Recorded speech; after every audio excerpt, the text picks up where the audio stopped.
Hello, my name's Lucy and I'm from Natura Education. Today I'm going to show you how you can make a nice cheap and easy worm farm for your home or your school environment, either reusing a bucket or by purchasing a cheap bucket with a lid from a shop, say Bunnings, Masters, something like that. So stay tuned and we'll give you some tips and show you how easy that this can be.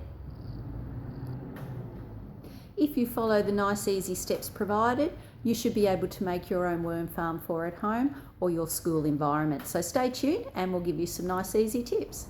So the next step is to take your bucket and to drill holes all over the bucket. So if you have a look, we have holes drilled in the lid, the side and the bottom of the bucket. Now I'm reusing a paint bucket here, but you can also go and buy one of these buckets from Bunnings, Masters. You're looking at around about $10 for one of these buckets. Just make sure that you have a bucket that has a lid. Alright, now you can see the next step of the process is to bury your bucket in the ground. So I've buried my bucket up to the lid, and then what you do is you remove the lid, place your organic scraps in the bucket, and the worms will basically eat these scraps. So with your worms, you need to go and purchase some compost worms. You're looking at around about $30 for about 500 worms. So these worms will live in this bucket and basically you'll be feeding them. Now when the worms eat the scraps, they go to the toilet, and that fertiliser we actually call worm castings. Now when it rains, the rainwater passes through the lids of the bucket, soaks down through, grabbing all the nutrients from that soil, and that's then spread out into the garden. Now you can move this bucket around once a week, you can move it around about once a month. That's what I tend to recommend if you want to fertilise different parts of the garden.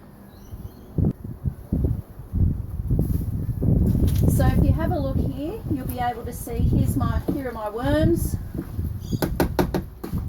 And I just actually give this a bit of a stir every now and then just to aerate the fertiliser and just allow the worms to move around a little bit more and speed up their process of eating the scraps. Now if you have a lot of organic scraps, you can actually make 5 of these, one for every day of the week, and spread them around different parts of the garden. So by the time you get around to the next week, the worms would have consumed that waste and you can start in that bucket again. So you might end up having a bucket for Monday's scraps, Tuesday, Wednesday, Thursday, Friday, and so on.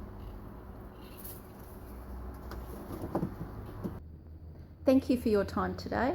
If you'd like some more information on worm farming or composting and how our lessons align with the Australian curriculum, just click on the link below. We have some fantastic lessons that are titled Compostosaurus that explore composting and how we can recycle our natural waste for the better of the environment. Thank you for your time today.